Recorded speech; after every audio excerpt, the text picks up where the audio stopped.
Okay, how does marijuana affect willingness to work?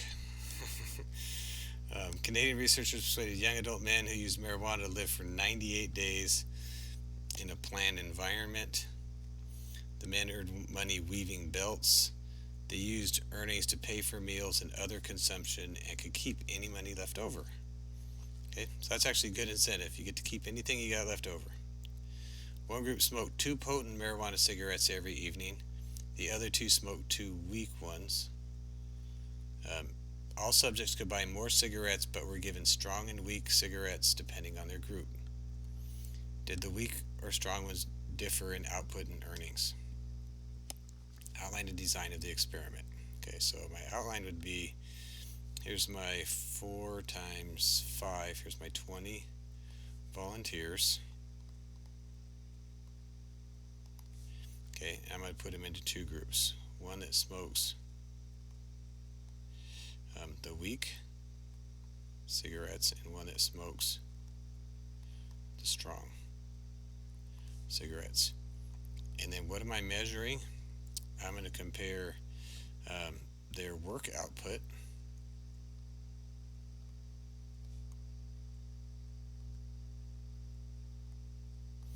and I'm going to compare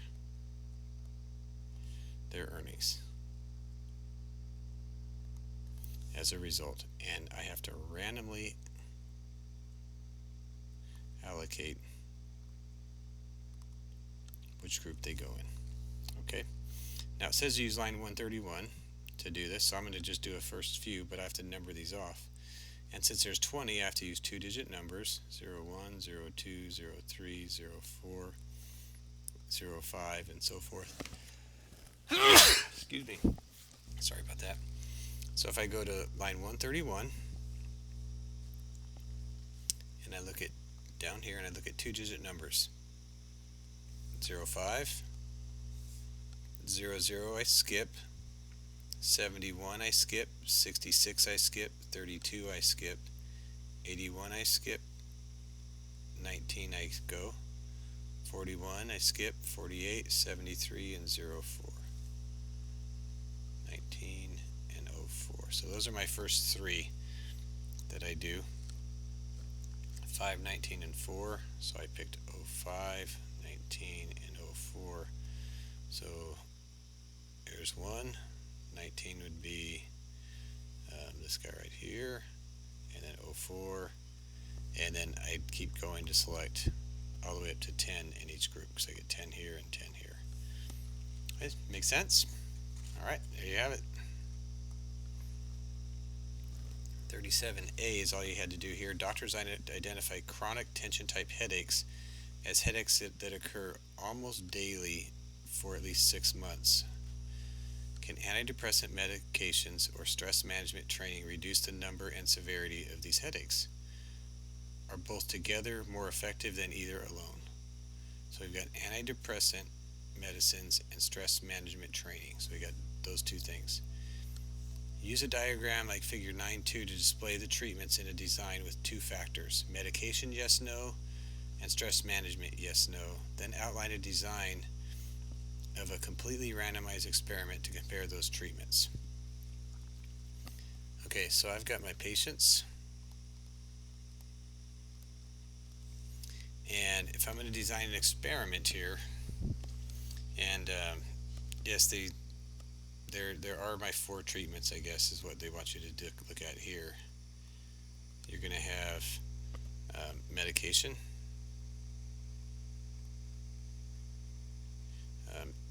yes, no, and then stress management.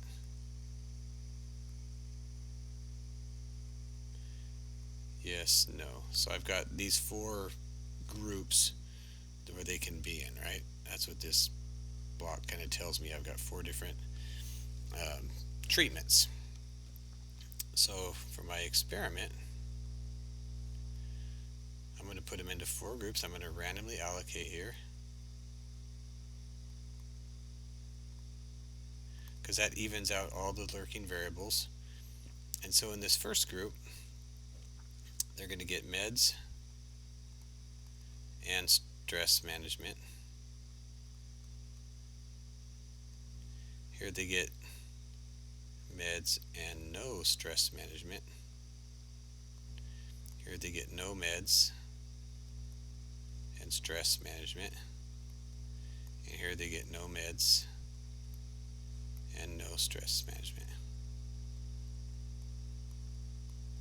Okay, and then here we're going to compare the tension, headaches. Okay, does that make sense?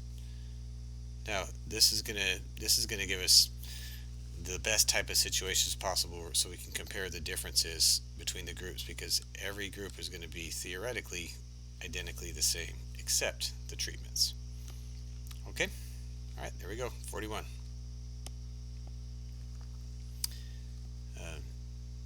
Here's the opening of Starbucks press release. Starbucks Corporation on Monday said it would roll out a line of blended coffee drinks intended to tap into the growing popularity of reduced calorie, reduced fat menus. You wonder if Starbucks liked the new Mocha Frappuccino Light as well as the regular. Describe a matched pairs design. Be sure to include proper blinding of your subjects. Okay, what we don't want, not matched pairs,